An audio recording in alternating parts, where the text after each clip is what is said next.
আপনারা বিচার করতে পারবেন না, আমার মেয়েও আর ফিরে আসবে না। বড়জোর আপনারা 15 দিন এ বিষয়টি নিয়ে আলোচনা করবেন, আলোচনায় থাকবে। তারপর আবার কোনো বড় ঘটনা ঘটবে, সেই ঘটনার নিচে চাপা পড়বে আমার মেয়ের এই ঘটনা। আমি কিছুই চাই না, আমি বিচার আপনারা করতে পারবেন না। আপনাদের এই ধরনের কোনো রেকর্ড নাই, আপনারা পারবেন না। আমার মেয়েও ফিরে আসবে না, আপনারা বিচার করতে পারবেন? পারবেন না। এটা বড় যুবক 15 দিন, এরপর আরেকটা বড় কোনো ঘটনা পড়বে, এটা ধার ধরে চলে যাবে। প্রিয় দর্শক, এই কথাগুলা একজন হতভাগ্য পিতার। ঢাকার মিরপুরে ঘটে যাওয়া নির্মম ঘটনা, চাঞ্চল্যকর ঘটনা। 7 বছরের রামিসা নির্যাতনের শিকার হয়ে মৃত্যুবরণ করা যে মেয়ে, সে মেয়ের পিতা আব্দুল হান্নানের।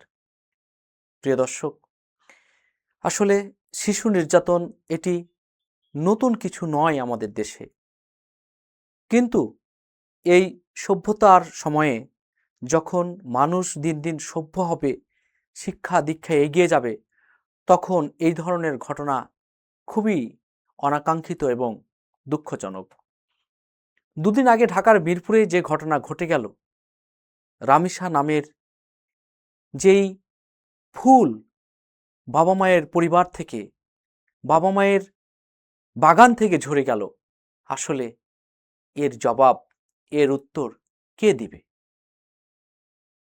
আমরা দিন দিন কোথায় চলে যাচ্ছি?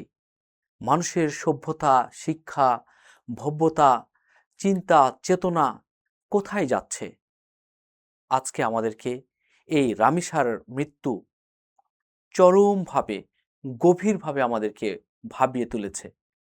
আজকে রামিসার এই ঘটনা পুরা দেশ ছাড়িয়ে সারা বিশ্বে যেখানে আমাদের বাংলা ভাষাভাষী মানুষ আছে এবং যারা এই বিষয়গুলো লক্ষ্য করেন, প্রত্যেকে আতঙ্কিত যে রামিসার মতো 7 বছরের একটি মেয়েও এই পাষাণ্ডদের কাছ থেকে নিরাপদ নয়। প্রিয় দর্শক, শুধু এই রামিসা না, আপনারা জানেন যে কিছুদিন আগে মাগুরায় আছিয়া নামের যে আরেকটি মেয়ে এইরকম নির্যাতনের শিকার হয়ে পৃথিবী ছেড়েছেন, সে ঘটনাটাও আমাদেরকে ভাবিয়ে তুলেছিল। কিন্তু কিছুদিন যেতে না যেতে হয়তো আমরা আছিয়াকে ভুলে গেছি, সেই মাগুরার আছিয়াকে। সেই আছিয়ার উপরে যে জুলুম নির্যাতন হয়েছিল, তার কি আসলে বিচার পেয়েছে পরিবার? এই ধরনের নির্মম ঘটনা যে সমস্ত ঘাতক ঘটায়, তাদের যে ধরনের বিচার হওয়া দরকার, যে ধরনের দৃষ্টান্ত স্থাপন হওয়া দরকার, আসলে কি হয়েছে সে ধরনের দৃষ্টান্ত স্থাপন? হয়নি। না হওয়ার ফলে একের পর এক এ ধরনের নির্মম নির্যাতন শিশুদের উপরে ঘটছে। আর বাড়ছে আমাদের পিতামাতার, পরিবারের আতঙ্ক। প্রিয় দর্শক, আমরা একটু পেছনে ফিরে যাই। 2020 সাল, একটি গবেষণায় উঠে এসেছে সে সময়ে 1 বছরে 626 জন শিশুর উপরে এই ধরনের নির্যাতন করা হয়েছিল। গবেষণায় এও দেখা যায় এই নির্যাতিত শিশুদের বয়স 6 বছরের নিচে। মানুষের রুচি, মানুষের চিন্তা কতটা বিকৃত হলে এই ধরনের ঘটনা ঘটাতে পারে শিশুদের সাথে, তা আসলেই আমাদের ভাবতে হবে, ভাবিয়ে তুলেছে। 2025 সালের মার্চ মাসে মাগুরার আছিয়া সবেমাত্র 3য় শ্রেণীতে পড়ত। কত বা বয়স হয়েছিল তার? বড়জোর 8-9। এমন একটি মেয়েকেও পাষণ্ডতার শিকার হয়ে পৃথিবী ছাড়তে হয়েছে। আসলে যে পরিবারের সন্তানের সাথে এমন ঘটনা ঘটে যায়, সে সমস্ত পরিবারের বাবা মা, ভাই বোন, আত্মীয় স্বজন কেমন থাকে এরকম একটি ঘটনার পরে? তার কি গবেষণা হচ্ছে? তার কি খবর থাকছে? থাকছে না। তাদের কাছে খোঁজ নিতে গেলে জানা যায় যে ঘাতকরা বা নির্যাতনকারীরা, এ সমস্ত জীবন্ত মানুষরূপী শয়তানরা আইনের ফাঁক ফোকর গলে বেরিয়ে আসছে। আবার কোনো না কোনো মায়ের সন্তানকে, কোনো না কোনো বাবার সন্তানকে আবার এই ধরনের নির্যাতন করছে। দৃষ্টান্তমূলক শাস্তি বা বিচার না হওয়ার ফলে এ ধরনের ঘটনা আছিয়া থেকে শুরু করে রামিসা পর্যন্ত গড়াচ্ছে, যেটি আদৌ আমাদের কাম্য না। আসলে আছিয়ার পরে রমিসা, রমিসার পরে আবার কে, এটি কি আমরা জানি? আসলে কি এখানে থামবে? থামার জন্য কি পদক্ষেপ আছে আমাদের, এটি আমাদেরকে ভাবতে হবে। প্রিয় দর্শক, নেত্রকোনার একটি ঘটনা, 11 বছরের একটি শিশু গর্ভবতী হয়ে যায় তার শিক্ষকের দ্বারা। হাইকোর্টের আপিল বিভাগে এই মামলাটি আটকে রয়েছে, এখনো তার কোনো সুরাহা হচ্ছে না। এমন ঘটনা বাংলাদেশের প্রতিটি জেলাতেই বলা যায় ঘটছে। আমরা পেপার পত্রিকা খুললেই, সোশ্যাল মিডিয়ায় এবং বিভিন্ন গণমাধ্যমে আমরা দেখতে পাই 5 বছর, 3 বছর এ সমস্ত বাচ্চাদেরকে এই জঘন্যতম যে ধর্ষণ, সেই কাজটি করা হচ্ছে। শুধু এখানেই ক্ষান্ত হচ্ছে না, এবং ধর্ষণের পরে এ সমস্ত শিশুদেরকে মেরে ফেলা হচ্ছে। কাউকে গলা টিপে, কাউকে বালিশ চাপা দিয়ে, কাউকে সেপটিক ট্যাঙ্কে ভরে, কাউকে আবার টুকরো টুকরো করে কেটে ছিন্ন বিচ্ছিন্ন করে দিচ্ছে এই সমস্ত ঘাতকরা। এদের দৃষ্টান্তমূলক শাস্তি যদি না হয়, তাহলে তো এ ধরনের ঘটনা বাড়তেই থাকবে, যার প্রমাণ আমরা পাচ্ছি। বাংলাদেশে পাবনা, ময়মনসিংহ, মাগুরা, মানিকগঞ্জ, বাগেরহাট, খুলনা সবখানেই এ ধরনের নারী নির্যাতনের ঘটনা একের পর এক বাড়ছে। একটি ঘটনা আপনাদেরকে বলতে চাই। 2016 সালের 31 আগস্ট একটি শিশুকে এইভাবে নির্যাতন করা হয়। তারপরে প্রায় 10 বছর এই বিচারিক কার্যক্রম চলার পরে 2026 সালে এটির একটি রায় হয়। সেই নির্যাতনকারীকে যাবজ্জীবন দেওয়া হয়। আসলে দর্শক, এই যে রমিসা, আসলে আজকে তার পিতা যে সমস্ত কথা বলছেন, এই সমস্ত কথার কি আসলে কোনো জবাব আমাদের আছে? রমিসার বাবা আব্দুল হান্নানের প্রশ্নের কি কোনো জবাব আমাদের কাছে আছে? আসলেই নেই।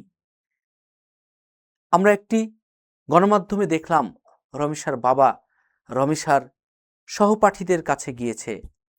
সেই ক্লাসরুমে এক হৃদয় বিদারক দৃশ্যের অবতারণা হয়েছে। সেখানে তার সমস্ত সহপাঠীরা হাউ মাউ করে কাঁদছে।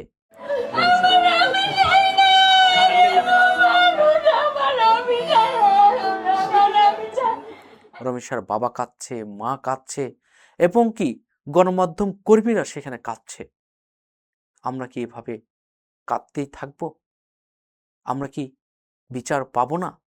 আমাদের এই ধরনের ফুলের মতো সন্তানরা কি ঝরে ঝরে পড়বে? আমরা কি এই ফুলগুলাকে সুরক্ষা করতে পারবো না পরিবার নামক বাগানে? প্রিয় দর্শক, আমাদেরকে ভাবতে হবে, আমাদেরকে চিন্তা করতে হবে, আমাদের প্রতিবাদ করতে হবে। এই ধরনের ঘটনা যেন আমরা আর দেখতে না হয়। কোনো বাবাকে যেন সন্তান হারিয়ে এরকম পাগল হতে না হয়। কোনো বাবাকে যেন যন্ত্রণার জীবন ভোগ করতে না হয়। এমন কি একটি সমাজ, এমন একটি দেশ আমরা পেতে পারি না? প্রিয় দর্শক, এই সমস্ত অমানবিক, অমানসিক কাজ কিভাবে রোধ হবে? আসলে শুধু বিচার করলেই কি এগুলো থেমে যাবে? যদি আমরা এমন প্রশ্ন করি, তাহলে সম্ভবত উত্তর আসবে না। তবে বিচার করতে হবে, তার সাথে সাথে আমাদের নৈতিক শিক্ষা, মানসিক যে আমাদের মানসিকতা প্রতিষ্ঠিত রয়েছে এই দেশে, সমাজে, সেই চিন্তা, সেই মানসিকতা, এগুলোর মধ্যে আমাদের পরিবর্তন আনতে হবে। আমাদের নৈতিক শিক্ষায় আমাদের সন্তানদেরকে, আমাদের শিক্ষার্থীদের, আমাদের মানুষদের শিক্ষিত করতে হবে। সামাজিক মূল্যবোধ আমাদের জাগ্রত করতে হবে, এবং সামাজিক সচেতনতা আমাদেরকে বৃদ্ধি করতে হবে। পাশাপাশি সরকারকে কঠোর হতে হবে, প্রয়োজন হলে আইনের পরিবর্তন নিয়ে আসতে হবে। কিভাবে এই ধরনের অমানবিক কাজ শিশুদের উপরে বর্বর নির্যাতন জুলুম করে তারা যেন জেলখানায় বসে সরকারের খাবার খেতে না পারে, জনগণের দেওয়া ট্যাক্সের টাকায় তারা যেন জেলখানায় বসে আরাম করে খেয়ে যেন শ্বাস প্রশ্বাস নিতে না পারে, এমন ব্যবস্থা সরকারকে করতে হবে, এমনটি কিন্তু মনে করছেন দেশের সাধারণ জনগণ। এবং জনগণ ক্ষিপ্ত হয়ে এমনও বলতে শোনা গেছে, আসামিকে ছেড়ে দেন, আমরা তার বিচার করে নিব আমাদের আদালতে। কিন্তু প্রিয় দর্শক, আইন হাতে তুলে নিলে তো সমাজে বিশৃঙ্খলা তৈরি হবে।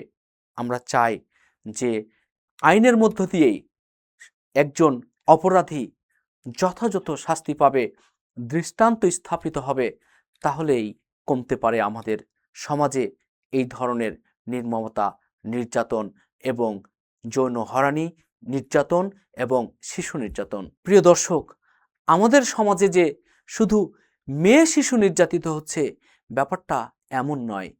ছেলে শিশুও নির্যাতিত হচ্ছে বিভিন্নখানে, বিভিন্নভাবে, বিভিন্ন উপায়ে। সেখানেও কিন্তু আমাদের নজর রাখতে হবে। ছেলে শিশু নির্যাতনের বিষয় নিয়ে হয়তো আবারও আপনাদের সাথে দেখা হবে অন্য কোনো পর্বে। প্রিয় দর্শক, আমাদের দেশ থেকে, আমাদের সমাজ থেকে এই ধরনের নির্মমতা নির্মূল হোক, এটি আমরা প্রত্যাশা করি। ভালো থাকবেন, সুস্থ থাকবেন, খেয়াল রাখবেন পরিবারের দিকে। আল্লাহ হাফেজ।